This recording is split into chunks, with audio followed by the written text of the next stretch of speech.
जो पसंद है अगर हम वही करेंगे तो सफलता आपको ही मिलेगी, काम करने का मजा आएगा और एक दिन आप कामयाब होंगे। जी हाँ दोस्तों, ये शब्द है, सूत्र वाक्य है श्रुति शर्मा, जिन्होंने आईएएस परीक्षा 2021 में प्रथम स्थान प्राप्त किया है। अखिल भारतीय स्तर पे आप प्रथम स्थान पे आई है। आपने ये जो शब्द कहे हैं, अगर विद्यार्थी अपने जीवन में उतार ले तो वो सफलता प्राप्त करने से कभी पीछे नहीं रहेगा, उसको सफलता हासिल होगी ही होगी। तो आज हम जानेंगे कि आपने वो कौन कौन से कार्य किए, कौन कौन सी स्ट्रेटेजी अपनाकर आपने तैयारी की कि आप भारत की सबसे प्रतिष्ठित परीक्षा आईएएस परीक्षा में टॉप किया, प्रथम स्थान प्राप्त किया। तो हम जानेंगे कि श्रुति शर्मा यूपी के बिजनौर जनपद से निकली और आप वहां जाकर दिल्ली में अध्ययन करने लग गई। दिल्ली में आपने जेएनयू से अपनी स्नातक की उपाधि प्राप्त की। उसके बाद स्नातकोत्तर के लिए जेएनयू में ही आपने हिस्ट्री विषय में एडमिशन लिया और साथ ही साथ आपका लक्ष्य था आईएएस बनना। तो आपने आईएएस की तैयारी आरंभ की। आईएएस के लिए जामिया से की जाने वाली कोचिंग में आपने ज्वाइन किया। जामिया की कोचिंग, जो रेजिडेंशियल कोचिंग जिसको आरसीए के नाम से जाना जाता है, उस कोचिंग से आपने तैयारी की। जामिया की ये कोचिंग वो कोचिंग है जो जरूरतमंद विद्यार्थियों को फ्री में रहने, खाने और कोचिंग की सुविधा उपलब्ध करवाती है। उसके लिए वो एक हर साल टेस्ट आयोजित करती है और टेस्ट में पास होने वाले विद्यार्थियों को अपने यहाँ रहने और सारी व्यवस्था उपलब्ध करा के और कोचिंग भी फ्री की कोचिंग उनको दी जाती है, लेकिन चयन उनका टेस्ट के माध्यम से किया जाता है। तो आपने उस जगह से तैयारी की जहां पे हर साल बहुत से विद्यार्थी उस कोचिंग के निकलते हैं और पास होते हैं।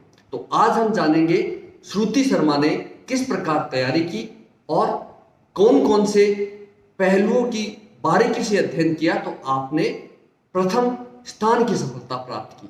मेरे पिताजी अक्सर कहा करते थे कि स्थान हमेशा नंबर 1 होता है, औरों के लिए भीड़ होती है, 1 नंबर के लिए भीड़ नहीं होती। तो विद्यार्थियों, आपको भी वैसे ही तैयारी करनी है। हम जानेंगे कि आपको क्या क्या करना है श्रुति शर्मा के पॉइंट ऑफ व्यू से। तो अब आप देखेंगे कि श्रुति शर्मा ने किस प्रकार तैयारी की। तो मैं आपको बताना चाहूंगा कि श्रुति शर्मा ने क्या नहीं किया। श्रुति शर्मा ने कभी भी पढ़ाई के घंटे नहीं गिने। क्यों? क्योंकि वो हमेशा लक्ष्य लेके, टास्क लेके पढ़ती थी। घंटे इसलिए नहीं गिने क्योंकि सिलेबस जो है वो बहुत ज्यादा था, इसलिए इन्होंने कभी घंटे देख के नहीं पढ़ा। बस पढ़ना है, चाहे 2 घंटे पढ़ना है, चाहे 10 घंटे पढ़ना है, तो पढ़ना ही है। किन बातों पर फोकस किया? पढ़ने के दौरान वो एकाग्र रहती थी, सिर्फ अपने नोट्स पे फोकस किया करती थी, अपने नोट्स पे फोकस किया करती थी। उनके सामने सबसे बड़ी चुनौती क्या थी? चुनौती थी सिविल सेवा परीक्षा का बड़ा सिलेबस। बड़े सिलेबस को कम करने के लिए उन्होंने स्वयं के नोट्स बनाए। उस चुनौती को दूर करने के लिए स्वयं के नोट्स बनाए और नोट्स बनाकर उन्होंने तैयारी की। तो थोड़ा सिलेबस जो है समराइज हो गया। आपने अपना विषय का चयन कैसे किया? आपने विषय में इतिहास लिया, क्योंकि इतिहास आपका पसंदीदा सब्जेक्ट था और पसंदीदा सब्जेक्ट लेने के साथ जो उन्होंने स्टार्टिंग में कहा था, जो पसंद है वो करेंगे तो सेल्फ मोटिवेट होंगे और आपको सफलता मिलेगी। अपडेट रहने के लिए क्या किया? अपडेट रहने के लिए अखबार को रोजाना डीपली अध्ययन किया करती थी। निबंध लिखने में इनको काफी मदद मिली। अखबार में लेटेस्ट निबंध आते हैं, आर्टिकल्स आते हैं, लेटेस्ट टॉपिक आते हैं, इसलिए लगातार उन्होंने न्यूज़पेपर का अध्ययन किया। सोशल मीडिया को लिमिटेड यूज किया, बंद नहीं किया, लिमिटेड यूज किया, क्योंकि अगर ज्यादा यूज करेंगे तो एडिक्ट हो जाएंगे, बंद कर देंगे तो आप अपडेट नहीं रहेंगे। इसलिए इन्होंने लिमिटेड यूज किया ताकि वो अपडेट रहे और ग्रुप्स में स्टडी मटेरियल में मदद ली। काम की चीजें ही पिक किया करती थी, काम की चीजें ही पिक किया करती थी। आप पढ़ती किस वक्त थी? सबसे ज्यादा पढ़ना कौन सा अच्छा लगता था आपको? सूर्योदय से पहले। जी हाँ दोस्तों, पढ़ने का सबका अलग अलग तरीका होता है, लेकिन विद्वानों ने यही कहा है कि पढ़ने का समय सूर्यास्त से पहले आरंभ होना चाहिए ताकि आप जब तक दुनिया उठे, जगे या काम में लगे, आप 4-5 घंटा स्टडी कर चुके होते हैं। तो सूर्योदय से पहले आप पढ़ाई किया करती थी। आपके घर परिवार का माहौल कैसा था? आपकी माताश्री सदैव आपकी पढ़ाई के प्रति चिंतित रही और आपकी माताश्री ने आपको हमेशा स्टिकनेस के साथ पढ़ाया, जिसका परिणाम ये रहा कि आज आपने दूसरे प्रयास में और सफलता हासिल की, वो भी 1 नंबर की सफलता हासिल की। ऊबती नहीं थी, यानी पढ़ाई से एग्जाम के दौरान अक्सर विद्यार्थी क्या करते हैं, ऊब जाते हैं, थक जाते हैं।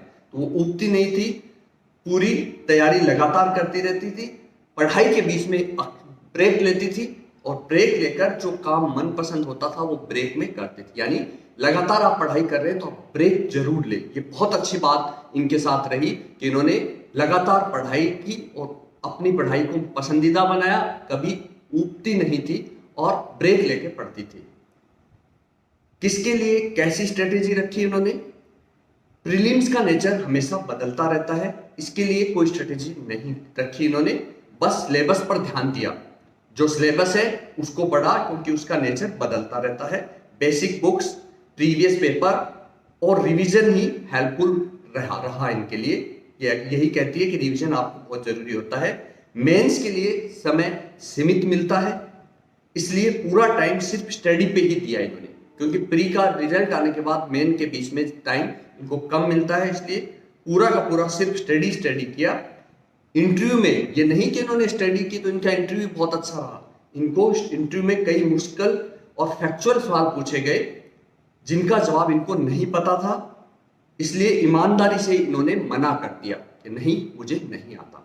तो दोस्तों, ये जो स्ट्रेटेजी इन्होंने रखा, क्या किया क्या नहीं किया, किन बातों का ध्यान रखा, सब्जेक्ट का चुनाव कैसे किया, अपडेट रहना कैसे किया, सबसे ज्यादा अच्छा क्या रहता था, घर परिवार का साथ भी इनको मिलता रहता था, तो ये सारी चीजें इनको आज भारत की सबसे प्रतिष्ठित परीक्षा का 1 नंबर का सफलतम विद्यार्थी श्रुति शर्मा को बनाया।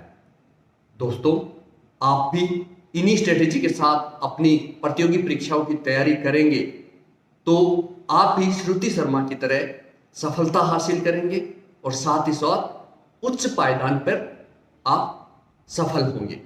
तो उम्मीद करता हूं कि आपको मेरा वीडियो पसंद आया, तो आप मेरे वीडियो को लाइक करें और चैनल को सब्सक्राइब करें। आपका बहुत बहुत धन्यवाद।